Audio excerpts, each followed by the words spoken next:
I'm Anita. I'm the project management and agile trainer from CertifyEra Consulting Services. In this video, we are going to study what is definition of done. Yeah, let us get started.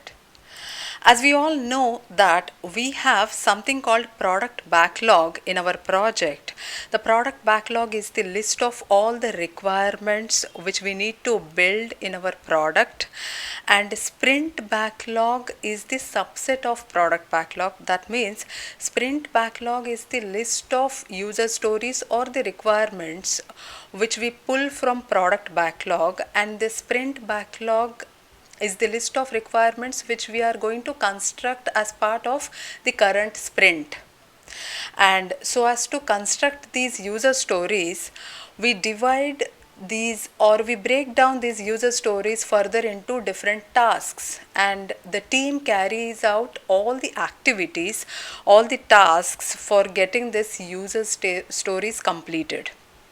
And once this user story is completed, so as to verify whether that particular user story is completed or not, the team, they have an artifact or a checklist called a definition of done. Definition of done is nothing but a checklist for the team to verify whether a particular user story is complete or not. And basically this checklist, it consists of both the product criteria and the project criteria. Let us understand what all things comes under the product criteria and what all things we count under project criteria.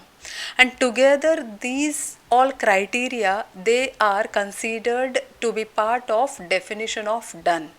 When a user story meets all those criteria, then we can call that particular user story to be completed or to be done. Yes, so when we say definition of done, first we have to understand what is the product criteria or the functionality that the product or the user story has to meet. For example, a particular user story must be meeting certain requirement. It has to deliver the functionality, it has to satisfy the need of the customer, and it has to deliver the promise, and it has to deliver the benefits. So these all things are counted under the functional specifications of a product or of a user story. Since user story is part of list of requirements of a product, so a particular user story, it has to meet all these criteria. Here I have taken an example of a banking application wherein we can have a user story like this. As a cashier, I want to have a cash deposit module so that I can help customer deposit the cash in bank.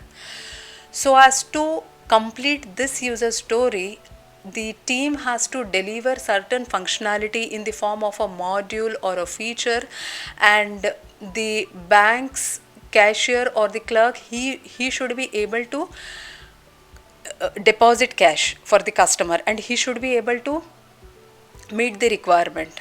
So this is the particular example that I have taken so as to understand the product criteria or the functionality that we need to deliver. The second thing that comes is the project criteria. When we say project criteria, this means the user story which is built or constructed, it has some code attached to it. It has certain standards which it needs to meet. It has to meet the coding standards, it has to meet the security standards. For example, it should not violate any of the data security things and stuff, and it should adhere to all the standards and the regulations, and it should be compliant with respect to organizational standards and regulations and industry standards. So these are the different stuff that we count under project criteria. And here one of the example that I have taken for project criteria is the tasks have to pass the code review process. So these are the some of the technical requirements, technical stuff which the user story has to meet, and these are the product specific functionality or the features that you deliver, it has to meet that need, it has to meet the customer's expectations. So this could be part of acceptance criteria also, like when the customer, he tries to verify your product or validate your product before accepting or signing off your product, he will check whether the required functionality is delivered or not, whether your product is meeting the customer need or not. So this way, a definition of done can be a checklist which will consist of both the product criteria and project criteria.